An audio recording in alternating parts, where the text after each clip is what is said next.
हाँ जी, तो आज हम मोलैरिटी की बात करेंगे। Molarity denoted by capital M. Definition क्या है पहले वो समझिए। It is defined as number of moles of solute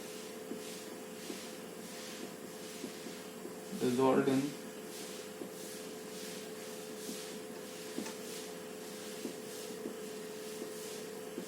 per liter of solvent, capital M. Number of moles of solute upon volume of solution in liter. ठीक है। Number of 1 litre में solute के कितने मोल्स हैं उसे अपन molarity बोलते हैं। 1 litre में सॉल्यूट के कितने मोल्स हैं उसे अपन मोलैरिटी बोलते हैं। मोल्स को आप क्या लिख सकते हो, वेट बाय मोलर मास। ध्यान रखिएगा, इसी पे आपके सिंपली क्वेश्चंस आते हैं। Next will move on to mole fraction. Question मैं साथ में करवा दूंगा, इनके रिलेशन भी बता दूंगा। ठीक है।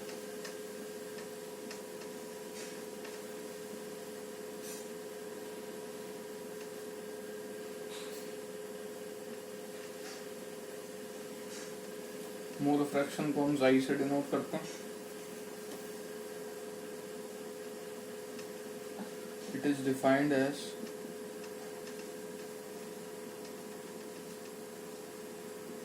The ratio of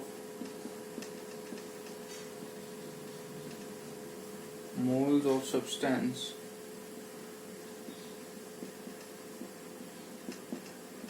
to the total number of moles. It is defined as the ratio of moles of substance to the total number of moles। मतलब आपको जिसका भी मोल फ्रैक्शन फाइंड आउट करना हो, चाहे सॉल्यूट हो चाहे सॉल्वेंट हो, उसके मोल्स लिख दो ऊपर, अपॉन टोटल मोल्स लिख दो नीचे। Moles of substance upon total moles. ठीक है। जैसे यही हटा रहा हूं। सपोज हमें सॉल्यूट के मोल्स फाइंड आउट करना है, तो मोल fraction of solute equal to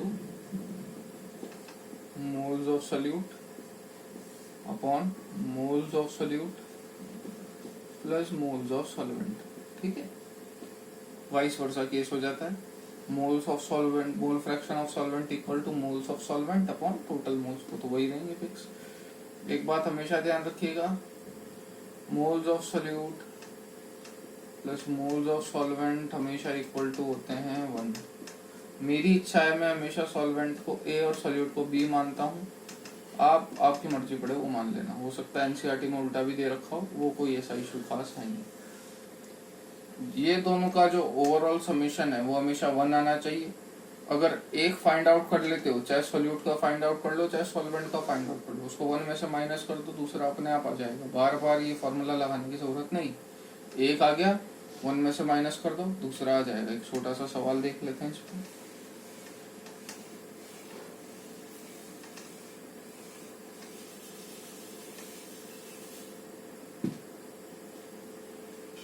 $30 gram of urea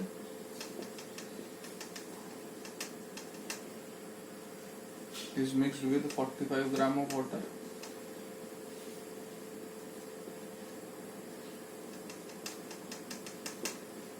Determine first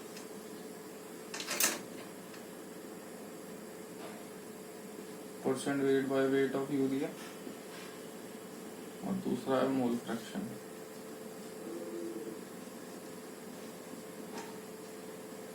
ठीक है। तो percent weight by weight, percent W by W का मैं बता ही चुका था काम जम पहले।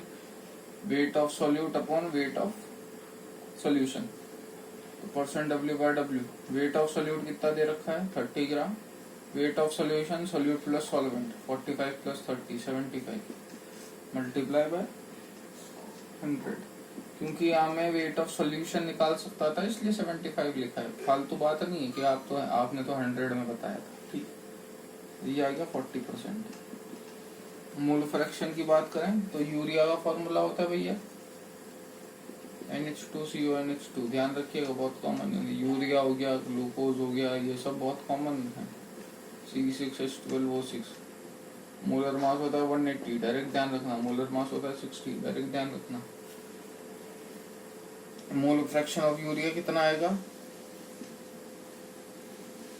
1/2 अपॉन 1/2 प्लस 5/2, 30/60। इसको जब आप सॉल्व करोगे तो ये आएगा 1/6 मोल फ्रैक्शन ऑफ यूरिया। अब मोल फ्रैक्शन ऑफ यूरिया आ गया तो मोल fraction of water, mole fraction of water हालांकि उसने पूछा नहीं, बाकी फिर भी निकाल देते हैं। 1 - 1/6 करोगे तो सीधे 5/6। ठीक है, तो यहाँ मोलैरिटी खत्म हुआ, मोल फ्रैक्शन खत्म होता है। Next will move on to molality.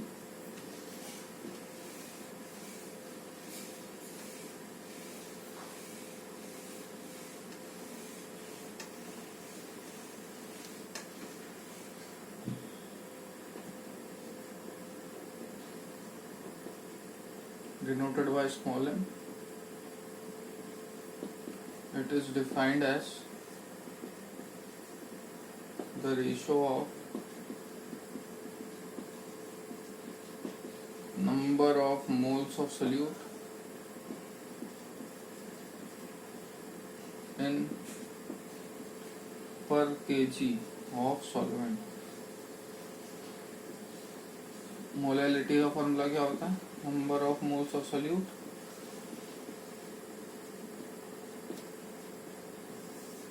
Upon mass of solvent in KG. ध्यान रखिएगा इस बात। एक लौती ऐसी टर्म है जहाँ सोल्यूट अपॉन सॉल्वेंट का रेशो आता है, बाकी आपको हर जगह सोल्यूट अपॉन सोल्यूशन दिखेगा।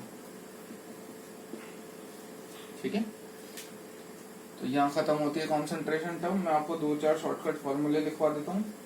यूनिट कोई बोले, सपोज पूछ ले आपसे, तो मोल पर केजी होती है इसकी यूनिट। ठीक है ना, मोल पर केजी। मैं आपको 2-4 शॉर्टकट फॉर्मूले लिखवा देता हूँ, इनके बीच में रिलेशन है वो, और कुछ नहीं है। ठीक है, उससे बहुत जल्दी चीजें सॉल्व हो जाती हैं। उसके बाद मोल कॉन्सेप्ट खत्म। शॉर्टकट्स फॉर्मूला यूजुअली हर कंसंट्रेशन का क्वेश्चन इससे हो जाएगा, कंसंट्रेशन टर्म का। पहला तो ध्यान रखिएगा, %W/V बराबर %W/W इंटू डेंसिटी होता है। आपको %W/V दे रखा हो, W/W निकालना हो, डेंसिटी से डिवाइड कर दो। W/W कैसे भी करके निकाल चुके हो, डेंसिटी से मल्टीप्लाई कर दो, W/V आ जाएगा। Molarity 10 into %W/V upon molar mass of solute. ये मैं ऐसे लिखूंगा जब भी तो मोलर मास ऑफ सोल्यूट है, जबकि मैं सिर्फ m लिखूंगा तो वो मोलैरिटी है। ध्यान रखिएगा।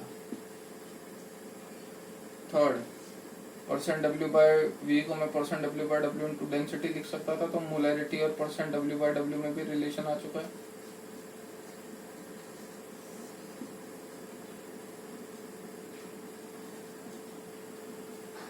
Relation between molarity and molality क्या होता है? 1000 into m upon 1000 into d minus capital M into molar mass of solute। ये भी ध्यान रखिएगा।